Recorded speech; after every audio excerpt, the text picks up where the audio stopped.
Hi everybody, this is Jen from Cookies, Cupcakes, and Cardio.com. Today we're going to be making a giant donut cake. Now this donut cake I'm choosing to make is a vanilla cake base, and it is filled with a raspberry preserve, and it is topped with chocolate ganache and sprinkles. So I hope you're going to enjoy this. Let's get started. So to make the giant donut cake, you're going to need a batch of cake. Now, if you are a box mix user, go ahead, whip that up. If you want to use one of our recipes, we've got lots of different ones up on the channel. I'm using our vanilla cake from scratch, which is already up on our channel. You're also going to need some sort of filling for the middle. I'm using raspberry preserves. You could use anything that you'd like to, strawberry or whatnot. And for the ganache, you're going to need 8 ounces of chocolate. I'm using chocolate chips. You could also use baking chocolate. You're going to need 1 tablespoon of corn syrup, and you're going to need 2/3 of a cup of whipping cream. Yes, you need to use whipping cream, not milk. For the donut, I have a donut shaped cake pan, and I'm going to be using this. But if you don't have a donut cake pan, you could also use a tube pan, which is used often for angel food cakes, or you could use a traditional like 9-inch round or 8-inch round and just kind of cut the hole in the middle, and you'd get the same donut effect. So let's get started.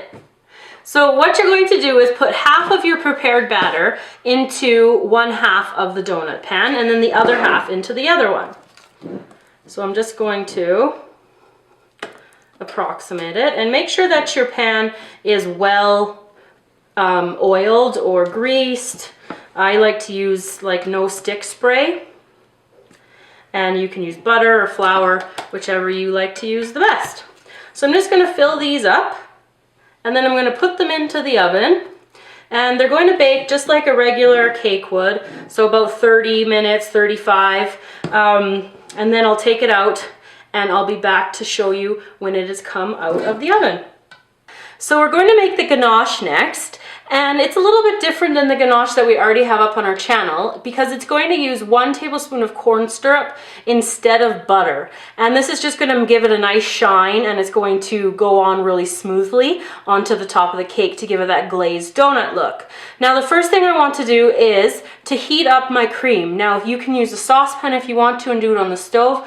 I'm going to do it on the microwave, and what I want it to do is to heat up nice and hot so it's just almost at a boiling. You don't want to get that skin on top or anything, you just want it to be nice and warm so it will melt the chocolate chips. So I'm going to do that next, and then I'll be back to show you how to make the rest of it. So the whipping cream is nice and hot, it is just steaming here. So what I'm going to do is just pour it on top of the chocolate chips. And I'm just going to stir. Now it's going to seem like it's never going to come together, but then all of a sudden it will. Trust me. So just keep stirring. So there, you can see it's starting to incorporate. So you want to make sure you get all those lumps and bumps out of there. So just keep going.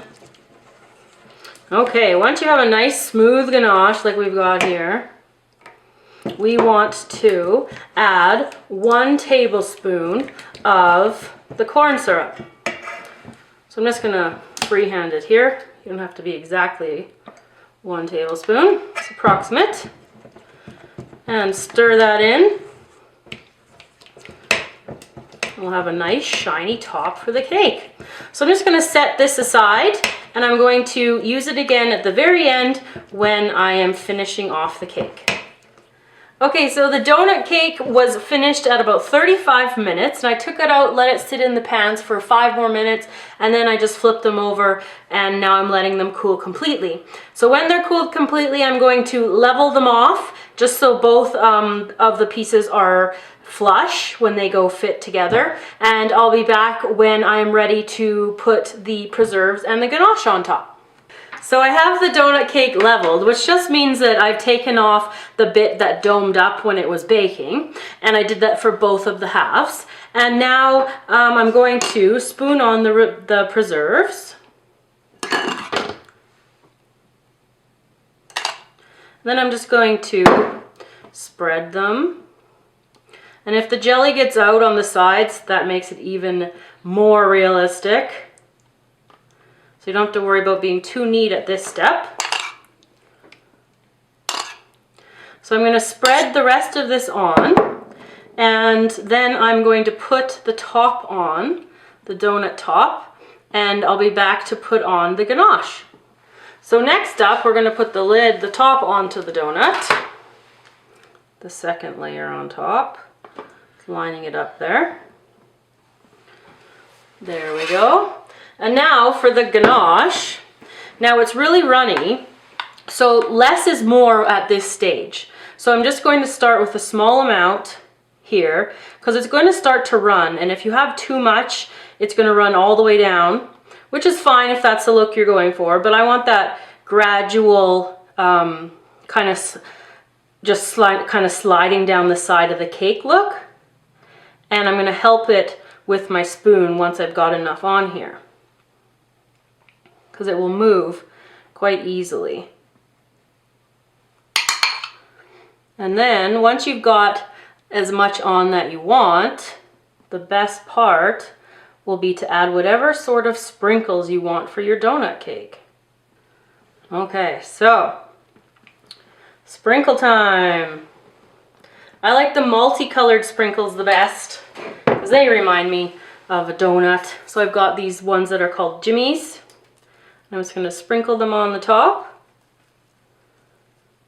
Just like that. Again, putting as many or as few as you want. So I'm just going to keep decorating, and I'll be back when I'm finished. So today I made a vanilla donut cake filled with raspberry preserves and topped with chocolate ganache glaze. Hope you enjoyed the video, everybody. Give it a thumbs up if you did. Remember to subscribe to our channel, and if you want to see some more of us, you can find us on Facebook, Twitter, and Google+. See you next time.